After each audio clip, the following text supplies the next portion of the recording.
নবী হচ্ছেন সারা কুল কায়নাতের জান। জান যদি না থাকে তাহলে কুল কায়নাত থাকবে না। যদি আমার আত্মা না থাকে দেহটা থাকবে? ওরকম কায়নাতের আত্মা হচ্ছে নবী। এর পক্ষে দলিল নিতে হবে। দলিল হচ্ছে আল্লাহ বলছেন লাউলা কাল্লামা খালাকতুদ দুনিয়া, নবী তোমাকে সৃষ্টি না করলে দুনিয়া সৃষ্টি করতাম না। অনেক মৌলবী বলছে হাদিসটি জাল, বলে কি বলে না?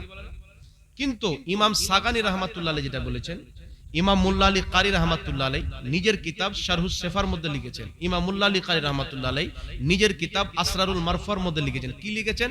লাউলা কাল্লামা খালাকতুদ দুনিয়া হাদা মাওদুআ। রাসূল করিম সাল্লাল্লাহু আলাইহি সাল্লামকে আল্লাহ পাক বলছেন, নবী তোমাকে যদি সৃষ্টি না করতাম তো আমি দুনিয়া কি সৃষ্টি করতাম না। কোন হাদিস আছে জান্নাত করতাম না, জাহান্নাম করতাম না, জমিন করতাম না, আসমান করতাম না।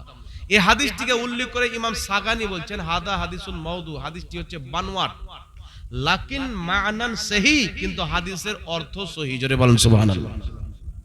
ইমাম মুল্লা আলী কারি বলছেন সহি হওয়ার অর্থ সহি হওয়ার কারণ কি? তো কারণ হচ্ছে ইমাম ইবনে আসাকির রহমাতুল্লাহ আলাইহি নিজের কিতাব, নিজের তারিখের কিতাব তারিখ ইবনে আসাকিরের মধ্যে মারফু সূত্রে হাদিস নিয়েছেন সনদ সহ। হাদিস কি? জিবরিল আমিন আলাইহিস সালাম এসে বলছেন, ইয়া রাসূলুল্লাহ, আল্লাহ যদি আপনাকে সৃষ্টি না করতেন জান্নাত জাহান্নাম জমিন আসমান কিছুই সৃষ্টি করতে না। জোরে বলেন সুবহানাল্লাহ। তার কারণে ইমাম মুল্লা আলী কারি রহমাতুল্লাহ আলাইহি শারহুস সেফার মধ্যে লিখেছেন, নবীকে সৃষ্টি না করা হলে কিছু সৃষ্টি করা হতো না। এটা হচ্ছে সহি কথা। কথা বুঝে শিখে আসেনি বাবা? তারপর আরেকটা কি আছে হযরত? এটা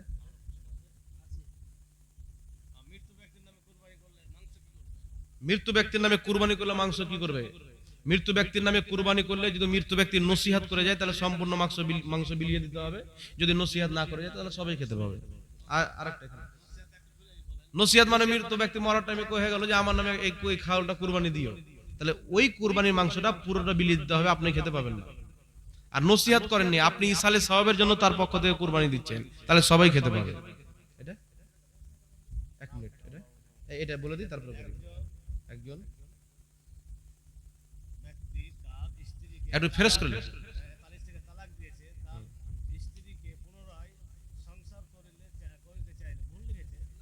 একজন ব্যক্তি তার স্ত্রীকে তালাক দিয়েছেন, আবার সংসার করতে চায়, তো সংসার করতে পারবে কি পারবে? দেখেন তালাকটা কয় তালাক দিয়েছেন।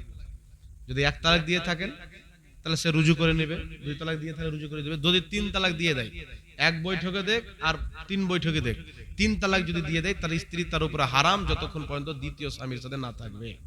কথা বুঝে এসছেন? একজন সাহাবী, বুখারী শরীফের হাদিস, একজন সাহাবী তার স্ত্রীকে তালাক দিলেন। একটু লক্ষ্য করবেন, তালাক দিয়েছিলেন তিন তালাক। তো নবী পাক সাল্লাল্লাহু আলাইহি ওয়াসাল্লাম তিন তালাকে নাফিজ করলেন। তারপরে উনি আরেকজন সাহাবীকে বিয়ে করলেন। ওই সাহাবী বয়স্ক, মানে সহবাস করার শক্তি রাখে না। নবী পাকের কাছে এসে বলছেন, ইয়া রাসূলুল্লাহ, আমি একজন সাহাবীকে বিয়ে করেছি কিন্তু সে সহবাস করার শক্তি রাখে না। রাসূল বলেন, তুমি কি তোমার পূর্বের স্বামীর কাছে ফিরে যেতে চাও? বলছে হ্যাঁ। অতক্ষণ পর্যন্ত তোমার পূর্বের স্বামীর সাথে ফিরে যাওয়া তোমার বৈধ হবে না যতক্ষণ পর্যন্ত না তোমরা এক অপরের সাথে সহবাস করবে।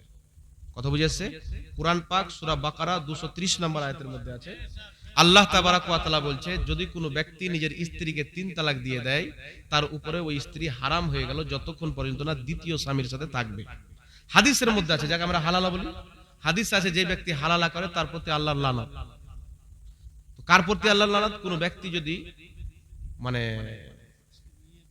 নিয়ত যদি এটা থাকে, মানে হাসি ঠাট্টার জন্য, মজা নেওয়ার জন্য, একটা খারাপ নিয়তে যদি হালালা করে তাহলে ওই ব্যক্তির প্রতি আল্লাহর লানত হবে। আর যদি নিয়ত ভালো থাকে যে একটা ঘর ভেঙে গেছে, হালালা করে ঘরটা জড়িয়ে দেবো, তাহলে ওই ব্যক্তি নেকি পাবে। তার কারণে হযরত আব্দুল্লাহ ইবনে আব্বাস নিজে হালালা করিয়েছেন। বুখারীতে হাদিস, মুসলিমে হাদিস। প্রত্যেক সাহাবা, প্রত্যেক তাবেঈ, সবারই আকীদা, সবারই ফতোয়া হলো তিন তালাক এক জায়গাতে দেখ বা দুই জায়গাতে দেখ বা তিন জায়গাতে দেখ, তার তিন তালাক ওকে হয়ে যাবে। কথা বুঝেছেন? কিছু লোক বলে যে এক বৈঠকে যদি তিন তালাক দেয় তাহলে এক তালাক বুঝানো হবে। ওটা হচ্ছে তালাকে বাত্তা। কি নাম? ইমাম নববী রাহমাতুল্লাহ আলাইহি শারহে মুসলিমের মধ্যে লিখেছেন, নবী পাক সাল্লাল্লাহু আলাইহি ওয়াসাল্লামের কাছে একজন সাহাবী আসলেন যিনি তিন তালাক দিয়েছিলেন। রাসূল পাক বলেন, তোমার কত তালাকের ইরাদা ছিল? বললেন, হুজুর এক। নবী পাক বলেন, একটাই হয়েছে। তো ওই তালাকটা কি ছিল? তালাকে বাত্তা। বাত্তা মানে আমরা বলি না, মুফতি সাহেব হুজুর আসলেন, আসছিস কেন? কথা বুঝে এসছেন কিনা? ওকে এই কথা বলবেন যে তোমরা আমাদেরকে মুশরিক মনে করো, বিদাতি মনে করো, কাফির মনে করো, তো মুশরিক আর কাফিরের মধ্যে এই দেখেন কি ফিকহে মুহাম্মাদিয়ার মধ্যে কি লেখা আছে শুনেন, এখানে লেখা আছে যে হানাফি, শাফি, মালিকি, হাম্বলি মাযহাবের তাকলিদ করা হচ্ছে শিরিক। মাযহাব মানা শিরিক, মানে হানাফি, শাফি, মালিকি যারা মাযহাব মানে এরা হলো মুশরিক, এরা মুসলমান নয়। তাহলে আমরা তো হানাফি মাযহাব মানি, তো ওদের ফতোয়া অনুযায়ী আমরা মুসলমান নয়, তাহলে ওয়া মুসলিমের পিছে ভালো মুসলমান ওর নামাজ হবে? তো তুই যখন মুসলমান তো তুই বাড়িতে নামাজ পড় না, মুশরিকের পিছনে নামাজ কেন পড়তাস?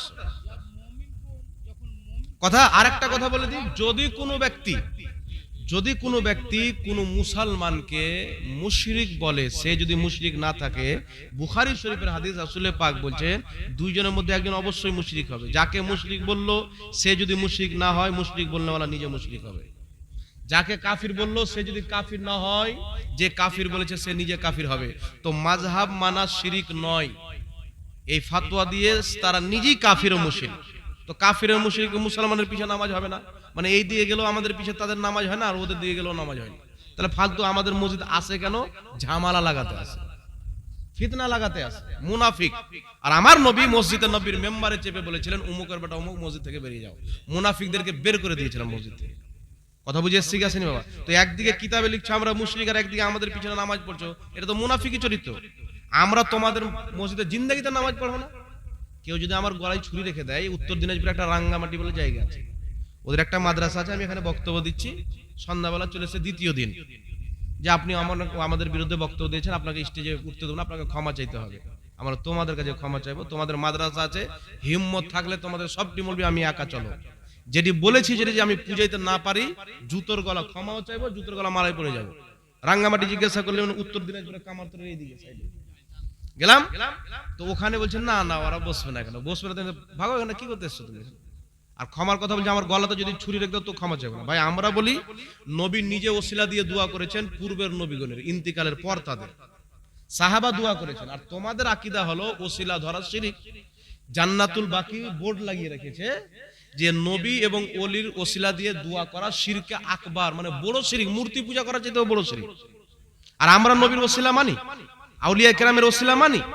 তাহলে তোমরা নবীর ওসিলা নামাকে শিরিক বলছো, আর আমার নবী বলছেন বিহাক্কে নবিয়্যিকা ওয়াল আম্বিয়া আল্লাযিনা মিন ক্বাবলিক, আল্লাহ আমার দোয়া কবুল করো পূর্বের সমস্ত নবীর ওসিলায়। তাহলে তোমার ফতোয়াতে তো নবী মুশরিক হলো, সাহাবা মুশরিক হলো। তো যেই ব্যক্তির ফতোয়ায় নবী সাহাবা মুশরিক প্রমাণ হবে, ও মুসলমান থাকবে? জোরে বলেন, মুসলমান থাকবে? থাকবে না। তার কারণে কি নাম আপনার? আলহামদুলিল্লাহ, শেখ আসফর আলী বাবজি আমার বাপের নামে 500 টাকা দিয়েছেন, আল্লাহ পাক কবুল করুন। তার কারণে যে ওরাকে বলবেন যে তোমরা বলো যে আমাদেরকে মুশরিক কথা, মুশরিক পিছনে নামাজ কেন করতে আসছো? কথা বুঝে এসছে? আমরা তোমাদেরকে বদআকিদা মনে করি, তোমাদের পিছনে জিন্দেগিতে নামাজ পড়বো না। কথা বুঝে এসছে আসেনি? হযরত আলী রাদিয়াল্লাহু তাআলা আনহু বাড়িতে নামাজ পড়ছেন, সাহাবী বললেন আলী মসজিদে নববীতে নামাজ পড়ে এত হাজার গুণ বেশি নাকি, আর আপনি বাড়িতে নামাজ পড়ছেন? হযরত আলী বলছেন আমি নবী পাকের কাছে শুনেছি কোন জালিম ব্যক্তি যদি আমার মুসাল্লাতে চেপে যায়, আলী তুমি বাড়িতে নামাজ পড়িও, মসজিদে নববীতে নামাজ পড়ার সওয়াব আল্লাহ তোমাকে বাড়িতে দিয়ে দিবে। তো আমাদের মাসলা হলো কোন ওয়াহাবী মসজিদ যদি থাকে, সুন্নি মসজিদ না থাকে, তুমি বাড়িতে নামাজ পড়ো, মসজিদে জামাতের নেকি তোমাকে বাড়িতে দিয়ে দেবে। কথা বুঝে শিখাছিনি বাবা? তো এরা মসজিদে ফিতনা লাগাতে আসে, বাস তোকে বলতে ভাই ফিতনা লাগাতে তুমি আসিও না, আর তবুও যদি তুমি আসো তোমার সাথে ঝামেলা যদি না করবে না, তো তুমি ওই পিছন দিকে দাঁড়াবে, আমাদের কাতারে দাঁড়িয়ে যাবে।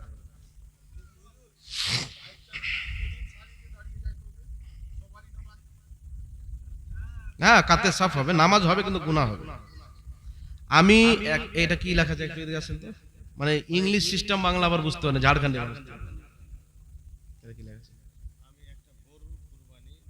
আমি একটা গরুর কুরবানি